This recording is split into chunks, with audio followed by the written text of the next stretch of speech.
Amamos la alabanza y la adoración, ¿verdad? Es un tiempo muy hermoso, pero mucho más allá de ser un tiempo que nos agrade. Decía Marco, vamos a disfrutar la alabanza. Por supuesto que sí se disfruta, pero la alabanza no es para nosotros. Y no es exactamente para disfrutarla, sí se disfruta, pero no es el propósito. El propósito es rendir nuestro corazón delante de Dios y manifestar nuestro corazón agradecido, como decía también Marco, ¿verdad? Ante Dios y decirle estas limitadas verdades de lo glorioso que es Él, porque aún la alabanza resulta ser limitada ante la grandeza y ante lo que Dios es. ¿Cuántos de ustedes le dan gracias a Dios todos los días por la vida que les da?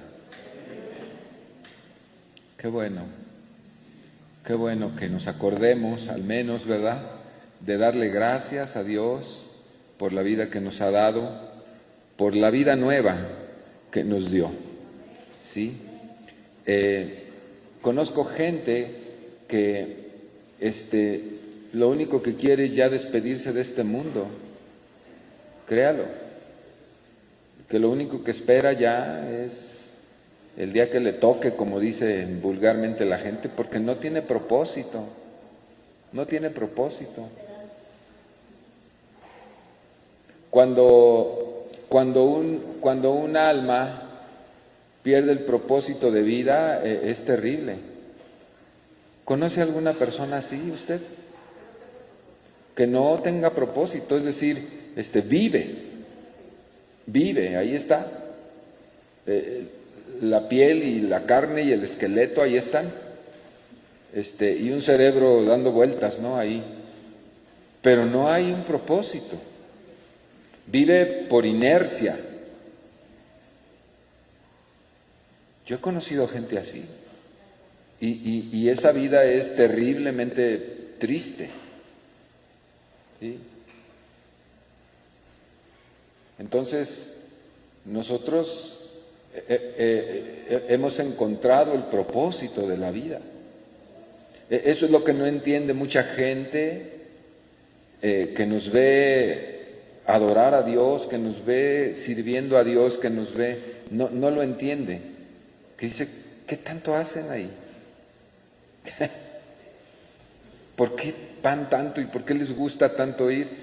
Pues nos gusta por una sencilla razón. Hemos encontrado el propósito de vida, de nuestra vida.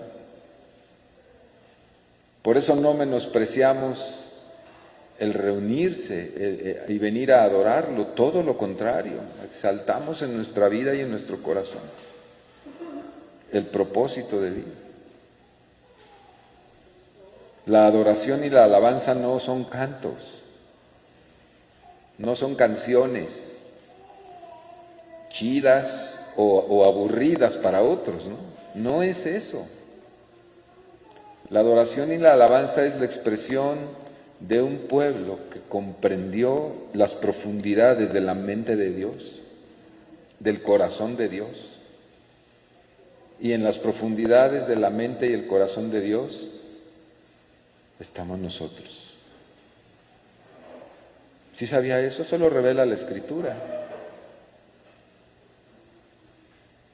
Dios nos tiene en la profundidad de su corazón, Dios nos ama, es nuestro Padre, es como tus hijos, los que tienen padres, tú los tienes en la mente todo el día y en la profundidad de tu corazón, ¿sí o no?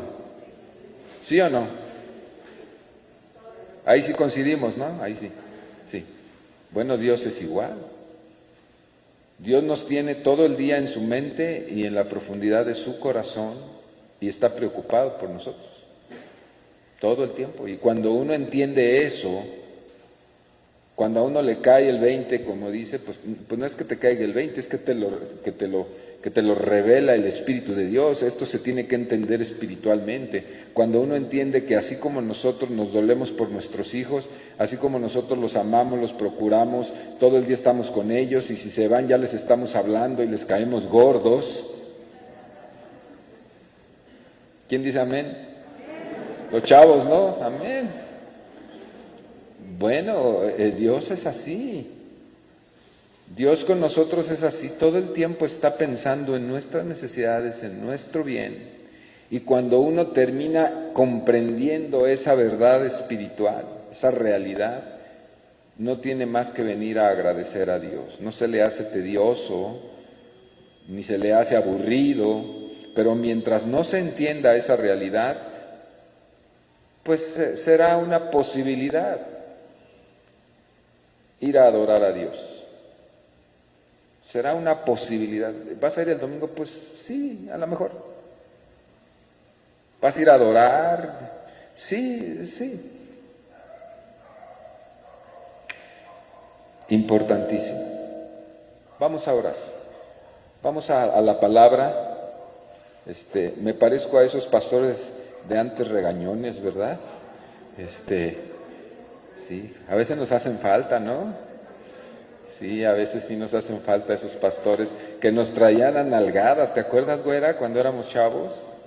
A ti te tocó por tu lado y por el mío, pero pues, acá quienes sí se acuerdan bien, nos traían a varazos. Y salía y la pastora se paraba en la puerta y decía a los chamacos que se iban al Starbucks. Bueno, no había Starbucks, pero los que se salían andaban allá platicando nomás. Con la mirada los traía así de las greñas y los sentaba a los chamacos, ¿no? A veces falta eso. Vamos a orar. Señor, gracias te damos esta mañana. Gracias. Te damos gracias por tu presencia en medio de nosotros. Padre, asístenos con tu Espíritu para ser justos con tu palabra, con tus verdades, con tus principios, y ser justos con nosotros mismos también, al no negarnos, abrir el corazón a recibir, a ser tratados, confrontados o animados, orientados, guiados, lo que tu palabra hace. Ayúdanos, Señor. Que sea tu Espíritu Santo el que esté esta mañana hablándonos a todos y cada uno de nosotros, porque nos hace falta oír tu voz. Padre, abrimos el corazón y nos disponemos para esto. En el nombre de Jesús, ayúdame, Señor. Amén. Amén. Vamos esta semana, hermanos amados, comienza la semana tradicional, Semana Santa, ¿sí? ¿Sí? En el mundo, la cristiandad de todo el mundo celebra la Semana Mayor, que le dicen, ¿no? La Semana Santa. Y aunque nosotros ya ahora somos muy modernos y no celebramos como antes se celebraba la Semana Santa en las iglesias evangélicas, hemos querido sí tener una jornada de enseñanzas para toda la iglesia durante esta semana. No se asuste, no vamos a hacer cultos de 6 horas diarias como se hacían antes, ¿verdad? Más, ¿no? Todo el día, ¿no? Pero vamos a estar predicando acerca de los últimos momentos de la vida de Jesús hasta su ascensión, ¿sí? Vamos a estar predicando y enseñando durante toda esta semana. Hoy comenzamos esta jornada con esta enseñanza y las siguientes enseñanzas serán enviadas a ustedes por las redes sociales. Y les pido por favor que las reciban, o por lo menos que sí las abran para no sentirnos mal, ¿verdad? No, les pido que las escuchen, que tengan las consideraciones. Hay predicadores que estarán enviando una semana al día, diaria, hasta el sábado, estas enseñanzas. Se han preparado con mucho amor para ustedes porque queremos que la iglesia esté alimentada de la palabra del Señor. Ya sé que muchos van a estar en la playa y otros van a estar en los balnearios, como decía el Pirurris, bañándose en jugo de naco, decía, ¿verdad? Ya sé que iban a estar, pero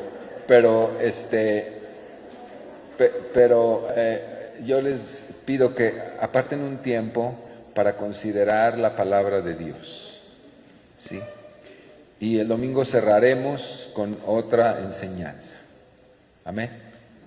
Así que este es el plan, nuestro plan en esta ocasión de Semana Santa. Y bueno, vamos a comenzar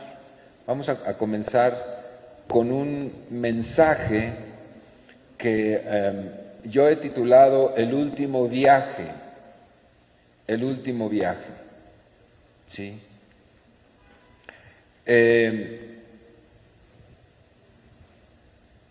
Está basado en Marcos 11, capítulo 1. Vamos a Marcos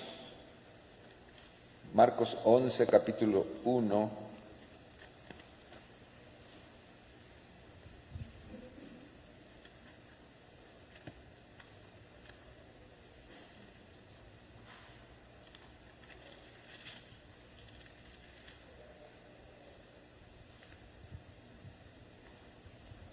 Vamos a leer hasta el versículo 11, dice así, yo lo leo, usted me sigue, por favor. Cuando se acercaban a Jerusalén, junto a Betfagé y a Betania, frente al monte de los olivos, Jesús envió 2 de sus discípulos y les dijo, id a la aldea que está enfrente de vosotros, y luego que entréis en ella, hallaréis un pollino atado en el cual ningún hombre ha montado. Desatadlo y traedlo. Y si alguien os dijere, ¿por qué hacéis eso? Decid que el Señor lo necesita y que luego lo devolverá. Fueron y hallaron el pollino atado fuera de la puerta en el recodo del camino, y lo desataron. Y uno de los que estaban allí les dijeron, ¿qué hacéis desatando el pollino? Entonces ellos le dijeron como Jesús había mandado, y los dejaron. Y trajeron el pollino a Jesús y echaron sobre él sus mantos, y se sentó sobre él. También muchos tendían sus mantos por el camino y otros cortaban ramas de los árboles y las tendían por el camino. Y los que iban delante de ellos y los que venían detrás daban voces diciendo, Hosana, bendito el que viene en nombre del Señor. Bendito el reino de nuestro Padre David que viene. Hosana en las alturas. Y entró Jesús en Jerusalén y en el templo, y habiendo mirado alrededor todas las cosas, como ya anochecía, se fue a Betania con los 12. Hasta ahí. Los eventos que precedieron la muerte del Señor Jesús están contados de manera distinta, pero de manera armónica y congruente en los 4 evangelios, tanto en los sinópticos como en el evangelio de Juan, ¿verdad? Están contados de una manera distinta y, sin embargo, todos tienen una gran congruencia de cómo fueron las cosas antes de que Jesús fuera arrestado, enjuiciado y llevado a la cruz. Todos ustedes y yo conocemos la historia porque por lo menos hemos visto alguna película, ¿verdad? Como cristianos, pues lo conocemos porque somos unos asiduos lectores de la palabra. Y bueno, esto además cada año se recuerda y se ha vuelto como una tradición, ¿no? Pero yo quisiera abordar algunos aspectos de esta primera exposición de la palabra de Dios en este marco que acabo de decir que estaremos dando. Yo quisiera tomar algunos aspectos importantes que he considerado de este hecho que tienen implicaciones muy serias para la vida de cada uno de nosotros. Alguno dirá, ¿y qué implicaciones puede tener que Jesús se montó en un burro y entró a Jerusalén? ¿No? Que es la entrada llamada tradicionalmente la entrada triunfal, ¿no? Vamos a ver. La primera consideración que yo haré es que este evento, este hecho,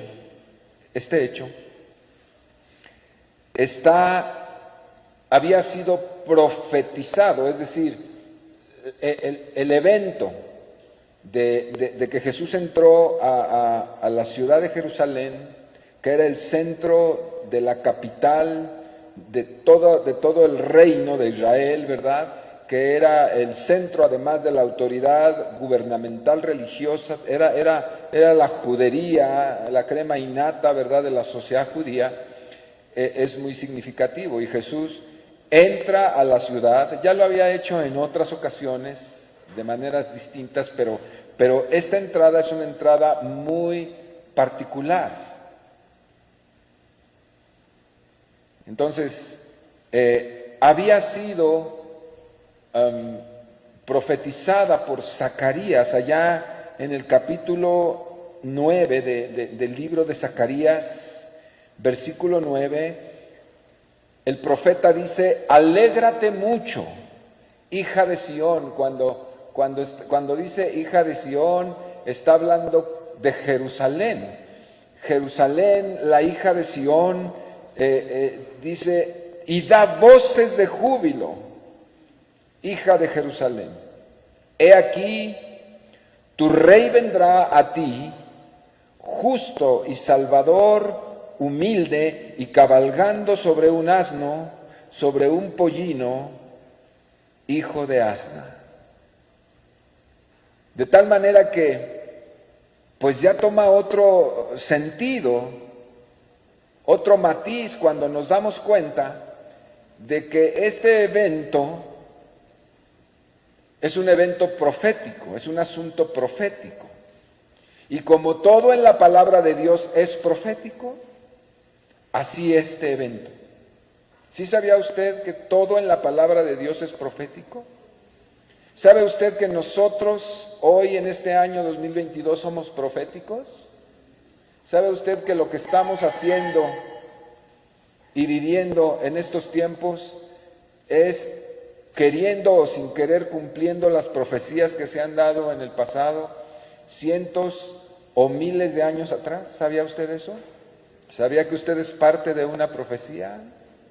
¿Sabía que lo que usted está viviendo ya había sido previsto en el corazón y en la mente de Dios?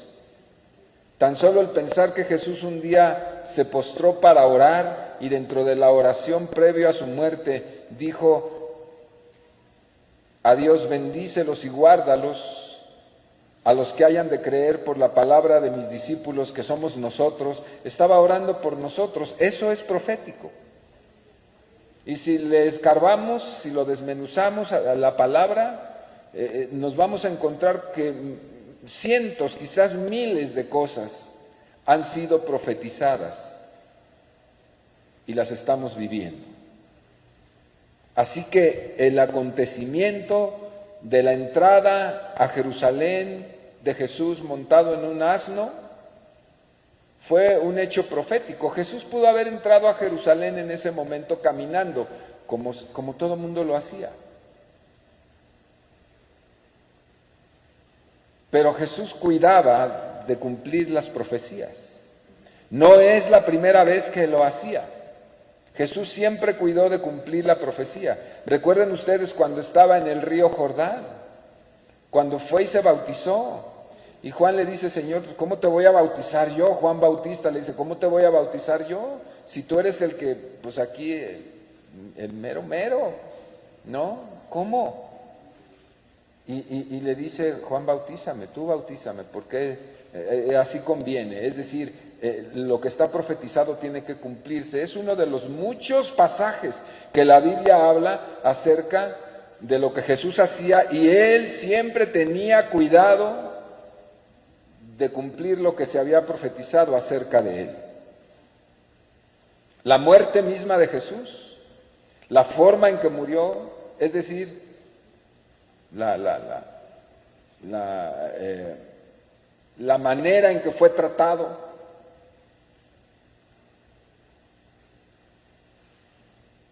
600 años aproximadamente antes Isaías lo profetizó y dijo, entre otras cosas, en esa visión que eran como chispazos, ¿verdad? Isaías lo miró. Yo creo que, no sé si sabía lo que estaba viendo, tenía idea así muy clara, yo creo que no, pero él estaba mirando como a veces vemos en la televisión, ¿verdad? Esas ilustraciones así, y veía a Jesús de tal manera que dice, sin hermosura quedó. ¿Cómo quedaría? Sin atractivo, decía, sin atractivo. O sea, ¿cómo estaría golpeado y escarnecido que ni siquiera queríamos verlo? Porque dice, escondimos de él el rostro. Es decir, ni siquiera teníamos el valor de voltear de la manera en que quedó. Y describe, varón de dolores, experimentado en quebranto, y como que escondimos de él el rostro, y no tuvo hermosura para que le deseásemos, estaba desnudo. Obvio que los que lo ponen así desnudo, pues no le descubren sus partes nobles, ¿no? Pero era desnudo completo, era una vergüenza, la muerte de la cruz así era. Eran avergonzados todos los que pasaban en el camino. Es decir, eso lo ve Isaías y lo profetiza, y así se cumplió en Cristo. Muchísimas de las visiones que tuvieron por el Espíritu los profetas se cumplieron en Jesús, muchísimas. Y esta es una de ellas. Entonces Jesús cuidó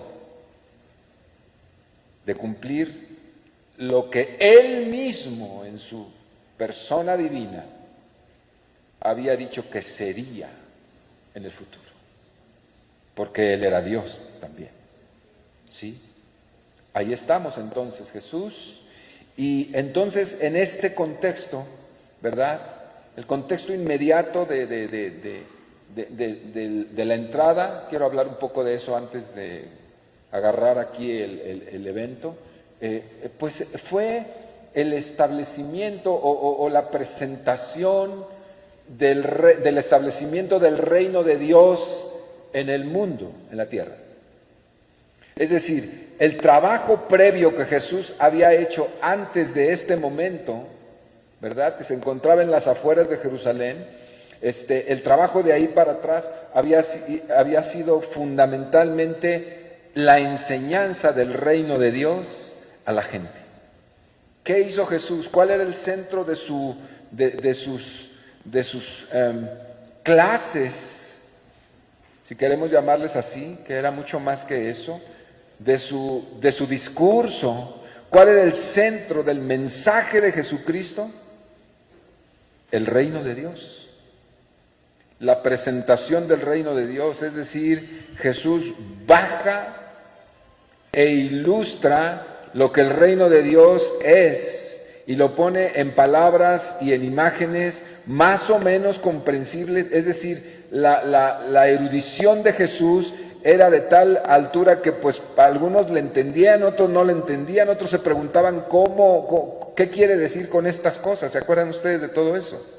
Jesús estaba haciendo un trabajo didáctico, maravilloso, precioso, que todavía hasta la fecha estamos redescubriendo cosas o descubriendo algunas que nunca se habían revelado. Los eruditos se quiebran la cabeza pensando en algunas parábolas y de repente descubren verdades que están ahí ocultas y que dicen, wow, y pasaron 2000 años y esto nadie lo había descubierto y lo estamos apenas, ¿no? Lo que enseñó Jesús ilustraba el reino de Dios, presentaba el reino de Dios y hacía que el reino de Dios ejecutara, ¿sí?, todo el poder que en él había, o quizá no todo, pero mucho del poder que en él había, en las manifestaciones que Jesús hacía. ¿Se acuerdan que mismo Juan Bautista, en un momento en la prisión de duda y de debilidad, manda a sus discípulos?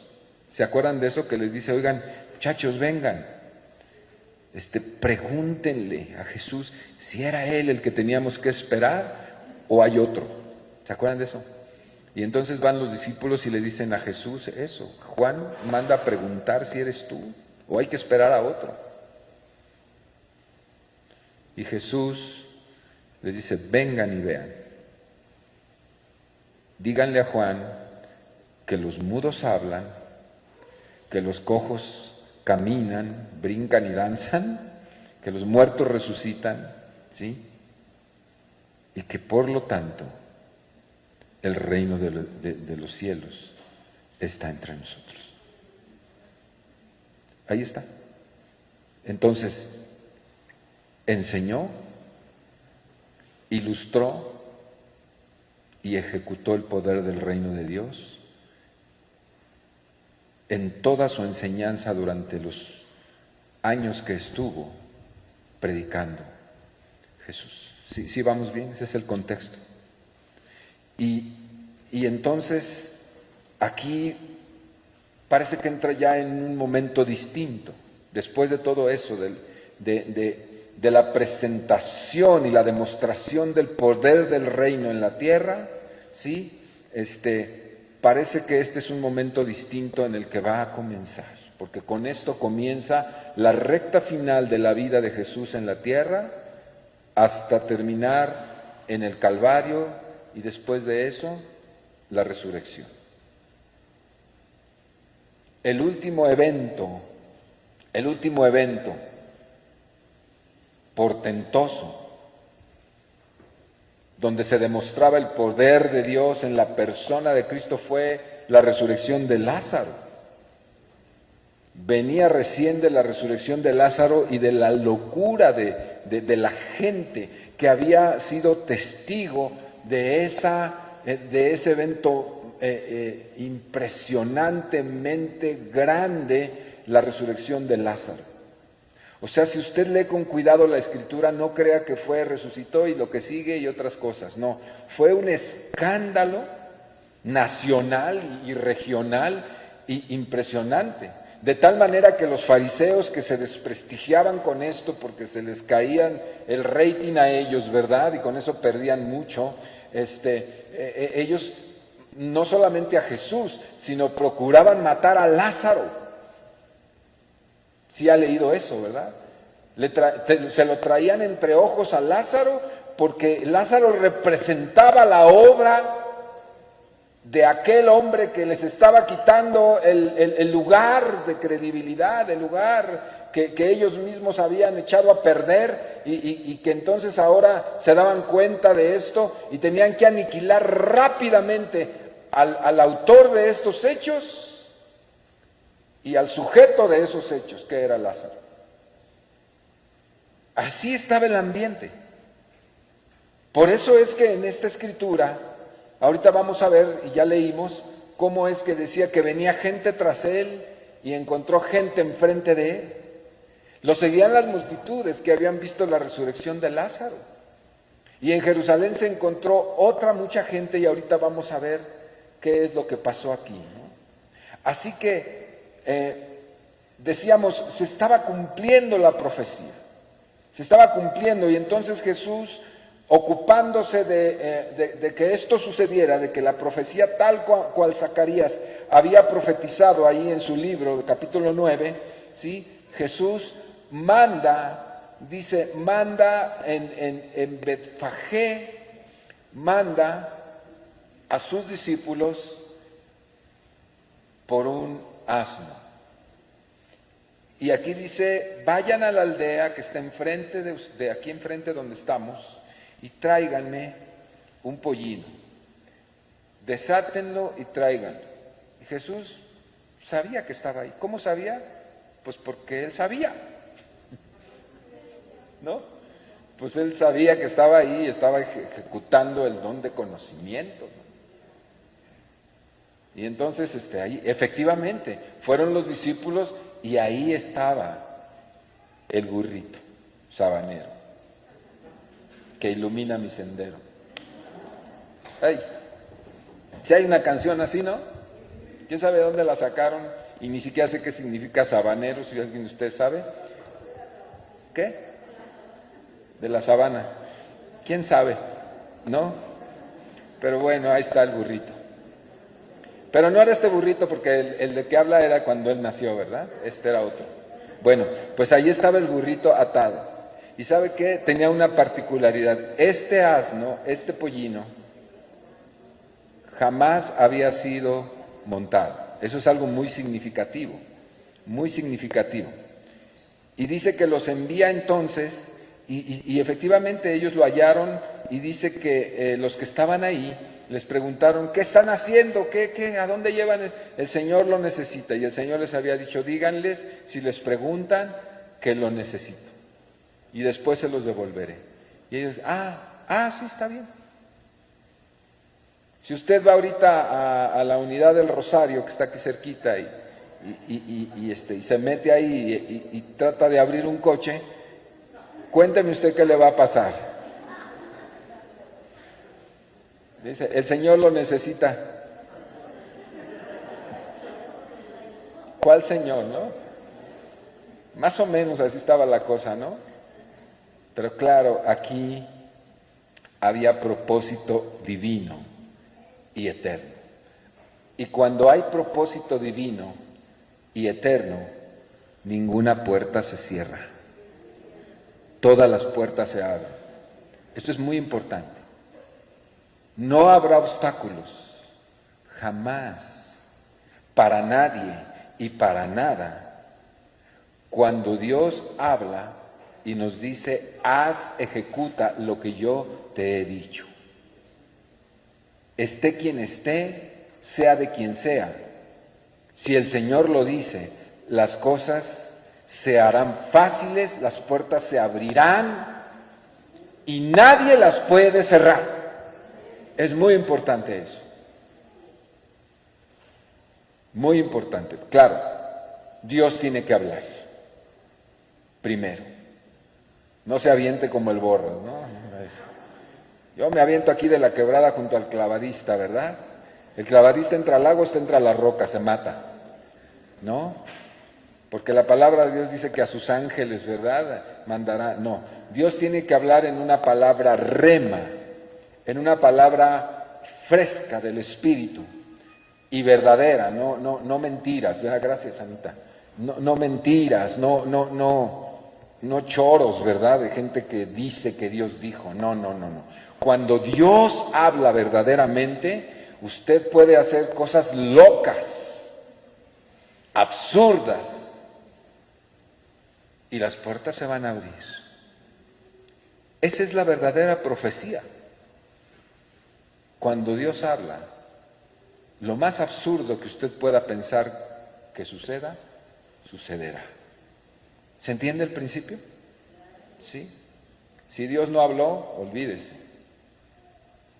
Pero aquí Dios había hablado, el Señor había hablado. Entonces, fácil, llévenselo, vámonos. Muy importante esto. Ahora, dice acá, entonces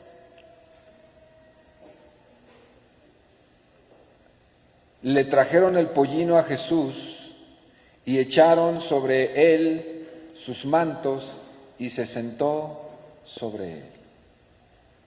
El primero que montaba ese pollino. Y esto habla definitivamente de un asunto, como en el Antiguo Testamento, en el sistema sacrificial. Ustedes se acuerdan que en el sistema sacrificial los corderos que iban a ser sacrificados, cada año que se sacrificaban, ustedes recuerdan que ese corderito tenía un trato muy especial, ¿verdad? Y que era exclusivo para el hecho del santo sacrificio que se hacía a Dios por el perdón de pecados. ¿Se acuerdan de eso? Que era un cordero sin mancha y sin contaminación, escogido desde su nacimiento, perfecto, no debía tener ni un pelito de un color distinto, era alimentado exclusivamente para el sacrificio, y así como era cuidado así, es un tipo más o menos de lo que era este pollino en este momento. Exclusivamente nunca había sido montado, sino para que fuera montado el Rey de los Reyes y el Señor de los Señores. Y me gusta imaginarme el momento en el que se lo traen a Jesús y le ponen mantos, y entonces Jesús se sube al pollino y se sienta en él, como si se sentase en un trono. Ahora, nos ponemos a pensar de lo que está pasando aquí, hermanos. Mateo visualiza, el escritor del Evangelio visualiza a Jesús y lo presenta en su escrito del Evangelio, lo presenta con características reales, como un rey. ¿Sí sabe eso, no? Cada evangelio tiene una visión particular de Jesús, pero la visión particular de Mateo es que ve a Jesús como el Rey de los Reyes y el Señor de Señores, y así lo presenta desde el inicio, desde la genealogía. Comienza hablando del linaje de David y lo enmarca dentro del linaje de David como el rey que había de venir. Lo enfila dentro del linaje y le dice: este es descendiente de reyes y por lo tanto es rey, y como hijo de Dios y Dios mismo es el Rey de reyes y Señor de señores. Así está. Entonces Jesús se sienta en el asno. Aquí vienen muchas preguntas naturales, humanas. ¿Por qué Jesús? Porque aquí enseguida ya leímos cómo dice que comenzaron a vitorearlo y que aventaron mantos y ramas que cortaban de los árboles para que pasara el Señor. Y uno se pregunta, ¿por qué Jesús permitió esto así? ¿Porque era orgulloso? ¿Porque le hacía falta reconocimiento? ¿Porque ya estaba bueno de tanta persecución y ahora sí, adórenme? No, hermano. Jesús había hecho milagros en el pasado reciente, cosas gloriosas había hecho, y en muchas de esas ocasiones le decía a la gente: vete a tu casa y no cuentes esto, disfrútalo, disfruta tu milagro, vete, y no lo divulgues. Pero claro que no, claro que lo divulgaban. No era un asunto de exponerse a sí mismo y de autoadorarse y de hacerse sentir, ¿verdad?, delante de la gente. No era por ahí el asunto, sino que era un asunto de cumplimiento profético, en donde nada más ni nada menos que se estaba cumpliendo aquella promesa que le dio a Eva. Imagínate nada más, Dios le dio a Eva. ¿Desde qué tiempos estamos hablando? Dios le dio a la humanidad a través de Eva y de Adán mismo le dio una palabra de promesa y le dijo que un Salvador había de venir a pisarle la cabeza al diablo y lo que perdieron en el paraíso había de recuperarlo, nada más y nada menos. Jesús había tenido algunos viajes a Jerusalén, según se narra en la palabra, pero no habían sido de esta manera. Jesús entonces se sube y permite que esto sea un acontecimiento visto por todos, por propios y extraños, tanto por las multitudes que lo venían siguiendo a causa de los milagros, y las multitudes que se comenzaban a aglomerar en Jerusalén a causa de la Pascua, y de los líderes religiosos, y de los romanos militares, y de los ángeles del cielo, y de los demonios, y de Satanás mismo. Porque era el cumplimiento de la promesa del Padre en la persona de Cristo, y no podía ser un evento que pasara desapercibido de ninguna manera. Por eso Jesús se permite, ¿verdad?, subirse a ese asno y comienza a caminar y la gente comienza a gritarle, comienza a vitorearlo. ¿Qué le gritaban, amados? ¿Qué le gritaban? Hosana, Hosana, bendito el que viene en nombre del Señor. ¿Qué significa Hosana? La palabra hebrea significa Señor, sálvanos ahora. Sálvanos ahora. Aquí paramos y reflexionamos un poco. La gente que estaba aglomerada ahí, que seguía a Jesús, ¿sabía acerca de la profecía de Zacarías, sí o no? Pues unos sí, otros no. La pregunta es, ¿tenían presente en el momento que estaba sucediendo eso a Zacarías 9:9? Pues no. Seguramente que estaba la gente que venía tras él, la que estaba encontrando al frente, y había quienes pensaban que este Jesús, los que más lo conocían quizás, era sí el Mesías, pero recuerden ustedes que los judíos no creen en un Mesías divino. El Mesías que esperaban los judíos no es divino, ni los que lo esperan ahora. No sé si me estoy explicando.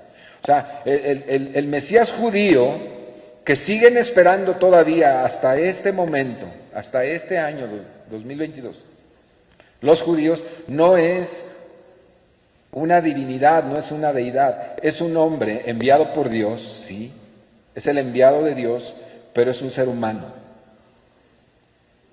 con aptitudes, con liderazgo, con poder, con inteligencia sobresaliente, que va a tener habilidades increíbles para poder poner a Israel como el pueblo que merece, a ojos de ellos, el pueblo que merece ser delante del mundo, la cúspide del mundo. Ese es el sentido del mesianismo judío. Un Mesías que hará que el mundo se doble ante los judíos. Porque usted debe saber que a los judíos no les interesa que el mundo crea en su Dios. Dentro de su doctrina, dentro de sus creencias, a los judíos no les interesa, por eso ellos no predican ni hacen proselitismo de su religión. Ellos son judíos y ellos solitos se lo comen. No son como nosotros que predicamos el Evangelio de Jesucristo. Ellos son judíos y judíos se quedan, y al que no le tocó ser judío, qué pena. Entonces son los judíos y el mundo. Así fueron, así han sido y así son. Y así seguirán siendo si no se rinden y reconocen a Jesús. Entonces los judíos de este momento decían, este cuate es el Mesías que viene ya a quitarnos el yugo romano. Esa era la expectativa de los judíos. Es más, era la expectativa de sus propios discípulos. de la mayoría de ellos. Por eso le preguntaban, cuando establezcas el reino, ¿cómo va a estar, Señor? ¿Me voy a sentar a la derecha contigo? ¿Voy a ser tu comandante en jefe? ¿O tu mano derecha? El comandante en jefe iba a ser él, ¿no? Y voy a ser tu mano derecha, y yo voy a ser el Z-24. ¿Sí me explico? Esa era la expectativa que tenían ellos de Jesús. Por eso de repente esos chispazos que tenía Pedro, ¿no?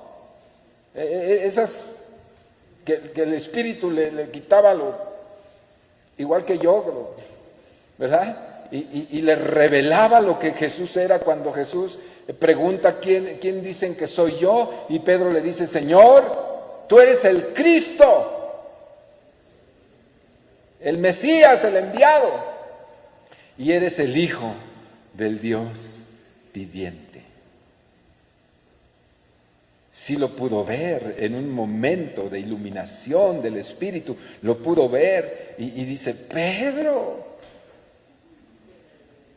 bienaventurado Pedro, esto no es de ti, esto no es de tu cabezota dura,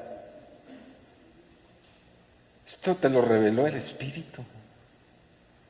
¿Sí me estoy explicando? O sea, la visión humana judía era un revolucionario, un político, un hombre caudillo que pudiera quitar el yugo de esclavitud del Imperio Romano, de la tierra de Judea y sus alrededores, de Jerusalén, le devolviera la autoridad a Jerusalén, le devolviera la autoridad al pueblo de Israel, le devolviera la independencia y le devolviera el poder del reino y se convirtieran ellos hasta en imperialistas. Esa era la mentalidad y esa sigue siendo de alguna manera la mentalidad de los judíos. Ellos no estaban considerando a Zacarías, ellos no estaban, aunque conocían el texto, nunca estaban viendo eso, ni se acordaban de eso. Ellos no lo estaban viendo como un evento profético, como el cumplimiento de los siglos, del que hablaron los profetas. No lo vieron así. Querían un revolucionario. Por eso está tan mal interpretado en la religión oficial aquí, tan mal interpretado.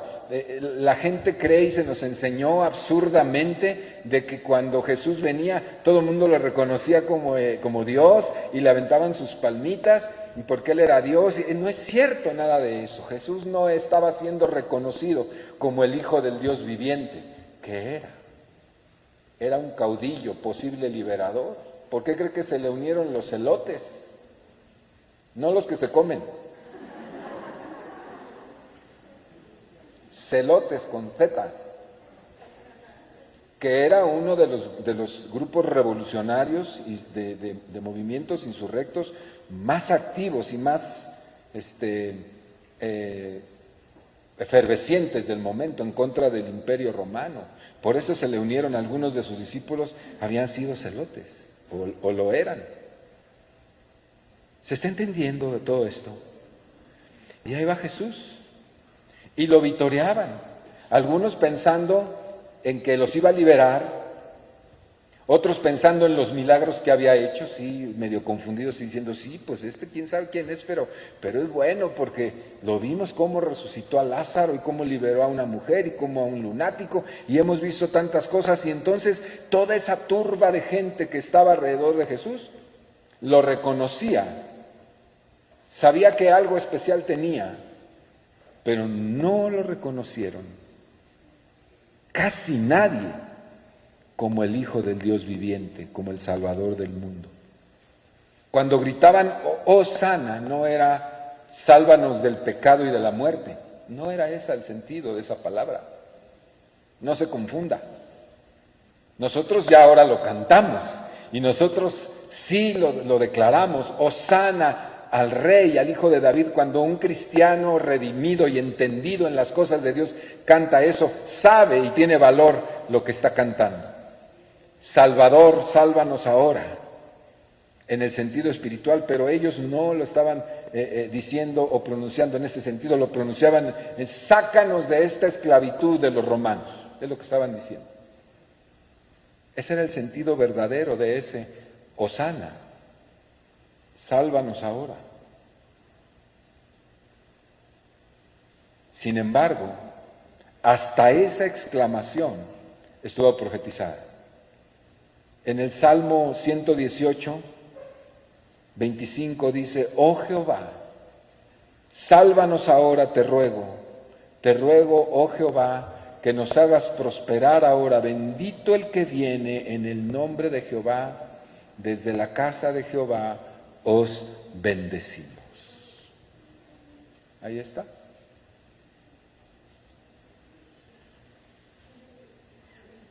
Sea de una manera o de la otra, la exclamación sálvanos ahora se pronunció en la entrada triunfal de Jesús. Y ahí va Jesús, ahí va, caminando hacia su destino final, poco a poco.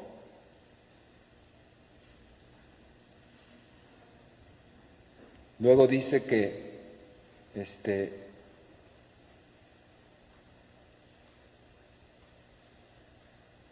también, versículo 8, muchos tendían sus mantos por el camino y otros cortaban ramas de los árboles y las tendían por el camino. Y los que iban delante y los que venían detrás, ya expliqué quiénes eran los de adelante y quiénes eran los de atrás, ¿sí? Daban voces diciendo: Hosana, bendito el que viene en nombre del Señor, cumpliéndose entonces la profecía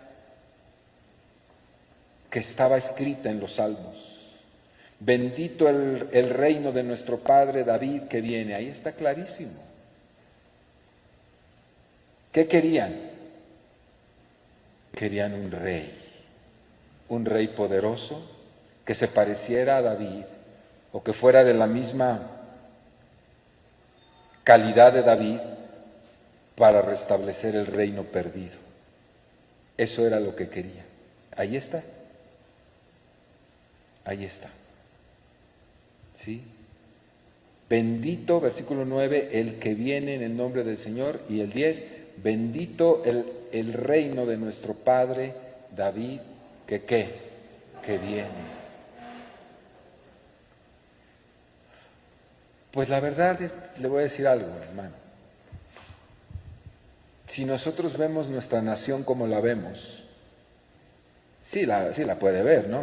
Lo que está pasándonos, ¿no? Digo, hasta el más ciego, si usted no puede verlo, pues, ¿en qué planeta, no?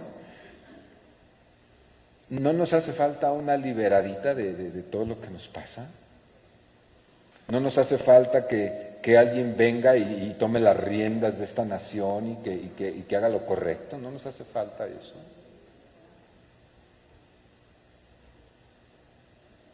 ¿Sí o no? ¿A poco no lo deseamos? Que termine toda la violencia que se permite que haya, porque eso es así, se permite, ¿no? Todo el latrocinio, toda la corrupción, todo lo que nos pasa, toda la necesidad. Yo no sé si usted dimensiona lo que es nuestro país, pero nuestro país es un país pobre. Aunque todo el mundo dice, no, México es rico, no lo es. México tiene lo necesario en ciertos puntos de su territorio, es decir, en las ciudades, en algunos pueblos, pero una gran cantidad de población que vive en las sierras, que vive en los montes, que vive en los desiertos, que vive en las cosas, o sea, una gran cantidad que es la mayoría de nuestros hermanos mexicanos vive en pobreza y muchos de ellos en pobreza extrema. O sea, la realidad de México no es esta, la que usted y yo vivimos. Nos quejamos y mucho, pero la realidad no es esta. Vivimos en un país azotado por un flagelo. Y no me quiero meter más porque hoy hay elecciones. No son elecciones, ¿verdad? Pero, amados hermanos, en una situación que estamos viviendo nosotros y que ellos estaban viviendo peor, los judíos estaban viviendo peor porque eran azotados, esclavizados, humillados, les cobraban los impuestos, los romanos, etcétera, etcétera, etcétera. Todo eso que sucedía en una situación tal como esa, pues claro que vivían como el preso vive soñando en la libertad. Un hombre que está en la cárcel lo único que sueña su más caro anhelo es la libertad, ¿sí o no? Pues así ellos, estaban presos, estaban azotados, estaban reprimidos y su sueño de libertad era algo que florecía y que lo decían todos los días y que ellos esperaban a ese Mesías libertador. Y entonces cuando Jesús aparece, ellos no ven en su persona otra cosa más que ese poderoso libertador que había sido prometido desde el principio de los tiempos, y entonces estaban felices pensando, este cuate va a resolver todos nuestros problemas, y va a echar fuera al imperio, y va a quitar sus chanclas de nuestro cuello, ¿verdad?, que nos está pisando, y va a hacer una obra preciosa aquí en Israel. Y entonces resulta que de todo aquello no sucedió nada, aparentemente. Por eso se explica que esa misma multitud que en ese día, tan cercano al arresto de Jesús, esa misma multitud, muchísimos de los que estaban vitoreando a Jesús en ese momento, en otro momento después del arresto y del enjuiciamiento ilegal que tuvo y que lo presentaron delante de Pilato, le gritaban al mismo romano, ¿no?, crucifícalo. Por eso. No debe extrañarnos, porque hay gente que dice, ¿cómo? En un momento dicen, sí que este es el mero bueno, y le aplaudimos, y le gritamos y lo vitoreamos, y en otro momento, crucifícalo. Porque la desilusión de sus expectativas llegó pronto. A este que habían pensado que era el mero bueno, lo arrestan, lo golpean, lo humillan y lo condenan. Y todo el mundo dice, no, pues no era. Porque si hubiera sido, pues verán cómo les hubiera ido, ¿no? Pero este no era. Crucifíquenlo.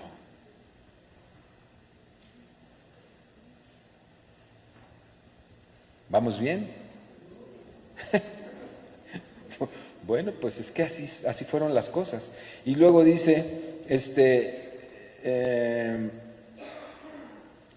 esta parte importantísima, la última, 11. Y entró Jesús en Jerusalén y en el templo, y habiendo mirado alrededor todas las cosas, como ya anochecía, se fue a Betania con los 12. Entró en el templo. ¿Qué había en el templo? Desde la entrada. Guacales, guajolotes, puerquitos, pan de pueblo, una feria, las canicas, esas que, ¿no? Eso había en el templo. ¿Verdad? Eso hay ahí que tiene cerquita a ustedes, ¿no? ¿Sí o no? Eso había como en todas las lugares. Y Jesús vio eso. A lo que se había reducido lo sagrado del templo de Moisés o del tabernáculo de David, el que ustedes quieran. A mí me gusta más el tabernáculo de David, pero vamos, el templo de Moisés, el tabernáculo de Moisés o el templo de Salomón, que era ese mismo, y todo el mercado que tenían ahí. Jesús lo vio cuando entró, y dice que entró, observó lo que había dentro y después se fue. Porque nada de lo que había ahí en el templo, nada de lo que había en el templo estaba de acuerdo con el deseo de Dios. Nada. Y era el templo de Salomón, que les había costado cientos de años reconstruir y que había costado un dineral construir y que lo estaban terminando, ya estaba 5 para las 12 ya para inaugurarlo, ya estaba prácticamente, y Jesús lo miró y se dio cuenta que lo que había dentro del templo no valía la pena porque nadie vivía de acuerdo a lo que Dios había establecido, ni los grandes, ni los medianos, ni los pequeños. Y entonces se retiró y dice que se fue. No que al otro día regresó y regresó enojado, ¿no? ¿Se acuerdan de eso? Regresó y los azotó. Dice, ustedes hicieron de la casa de mi padre, hicieron un mercado de ladrones, ¿no? O sea, Jesús observaba, Jesús sabía, Jesús miraba, Jesús se daba cuenta. ¿En qué terminó la entrada triunfal? En una terrible decepción de Jesús y de lo que veía acerca, ni siquiera de los políticos ya, ni siquiera de los comerciantes ya, de los empresarios rateros, de nadie. ¿De quién? De los religiosos. Decepcionado. En eso terminó la entrada que le llaman ahí los autores de las Biblias, la entrada triunfal. No sé, maestra, pero yo no le titularía así. No exactamente, y no porque Jesús no fuera rey y no porque Él no fuera a vencer. Pero era un momento muy espectacular, muy tremendo desde el punto de vista espiritual. Los que le llamaron la entrada triunfal no son los autores de la Biblia, son los editores. Pero en eso termina este asunto y se regresa. Ahí si usted ve en el último versículo, se fue a Betania con los 12, es decir, se sale de Jerusalén y se va allá donde él le gustaba más estar, más que en Jerusalén, en Betania, en la casa de María y de Marta, sus amigos, Lázaro, allá.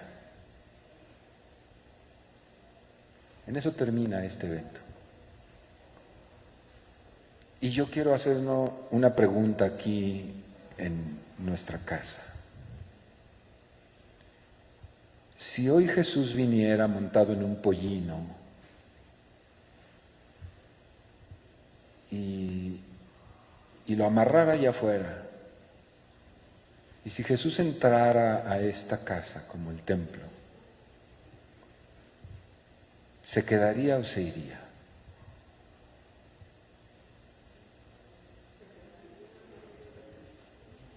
¿Qué vería Él aquí adentro?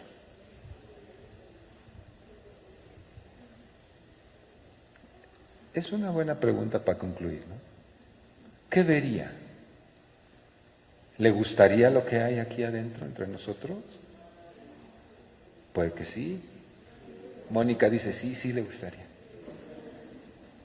Es una pregunta que yo quiero dejar ahí. ¿Qué pasó en el corazón de Jesús al entrar en el templo? Yo no sé si usted lo ve ahí, como dice, y entró en el templo y habiendo mirado, es muy importante eso, porque Jesús no veía como nosotros vemos, que ni vemos, ¿no? Créame que cuando esa palabra se pone ahí, es la misma palabra que se usa como cuando dice que miraba al pueblo como ovejas que no tenían pastor, ¿se acuerda? La palabra original tiene una connotación que dice mirando como solía mirar. ¿Cómo solía mirar Jesús? Profundamente.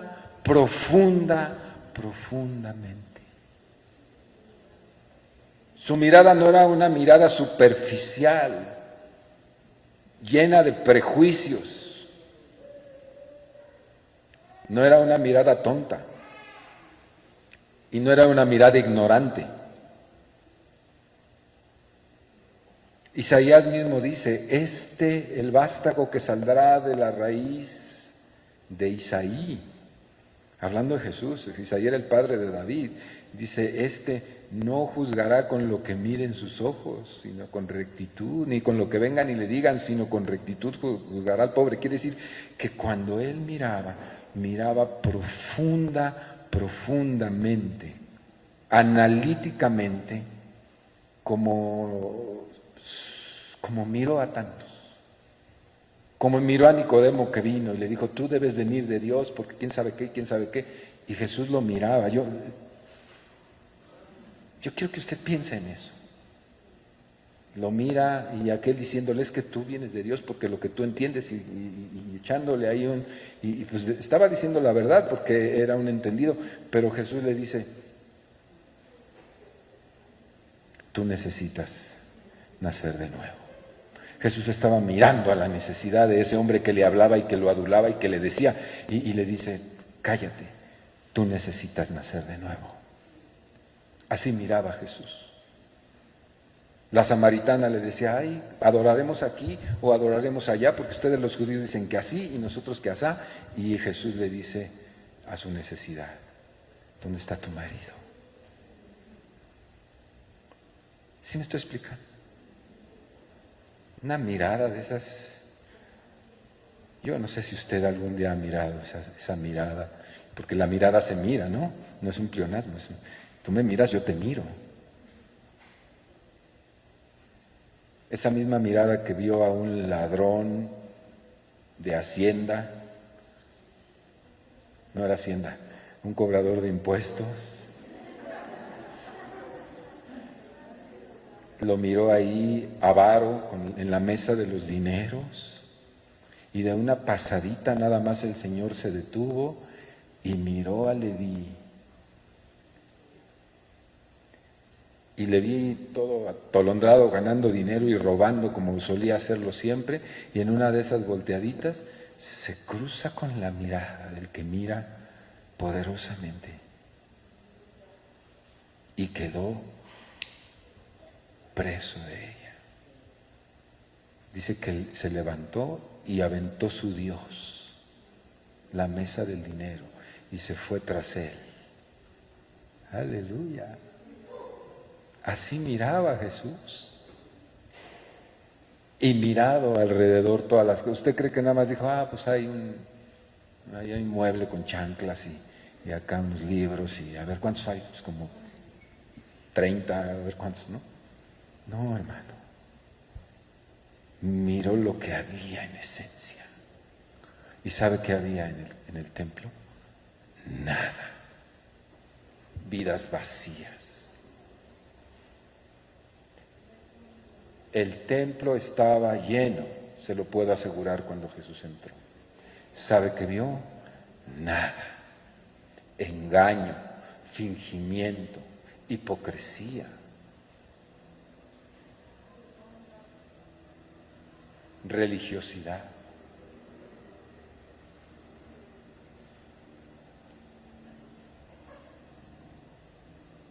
Falsedad.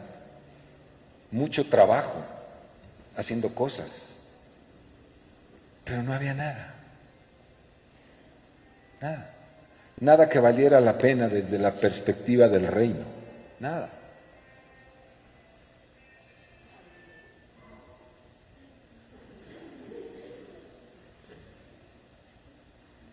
Sí, hermanos, sí estamos en el entendimiento.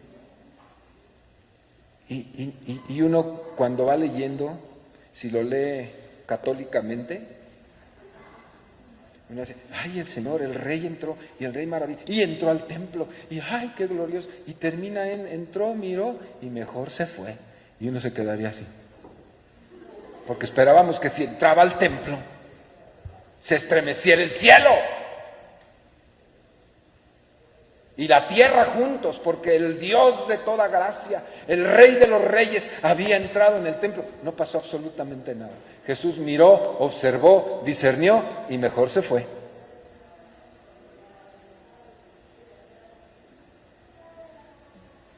¿Qué encontrará el Señor? ¿Qué encontraría el Señor si entrara esta mañana aquí? Y todos reunidos aquí, celebrando la Semana Santa, la Semana Mayor, con nuestras predicaciones. ¿Encontrará algo el Señor que valga la pena? Espero que sí. Espero que aquí sí encuentre. Corazones arrepentidos, corazones amantes de Dios, corazones que tienen en altísimo valor la obra que Dios, que Él mismo ha hecho en ellos, y que vienen aquí los domingos por lo menos y agradecen con sus cantos y con su presencia que Cristo murió en la cruz del Calvario. Si Él encuentra eso, con uno que encontrara, se sentaría. Yo creo que se sentaría en esa silla que está ahí. Allá, bueno, allá. Yo no creo que Él se subiría a esta plataforma y agarraría el púlpito y diría, a ver, voy a predicarles. Él no haría eso. Él se sentaría en cualquier lugar de esos que está junto a ustedes y yo me avergonzaría y me bajaría y me arrodillaría a sus preciosos pies, porque Él es el Rey de toda gracia. Me avergonzaría de estar aquí hablando estas cosas, porque Él es el único digno de hablar y de ser escuchado, hermanos. Ojalá que el Señor, cada vez que venga y se presente en medio de nosotros, amados, encuentre estas cosas: corazones agradecidos, corazones arrepentidos, corazones humillados, y no quiera irse a otro lado como lo hizo. Pónganse de pie.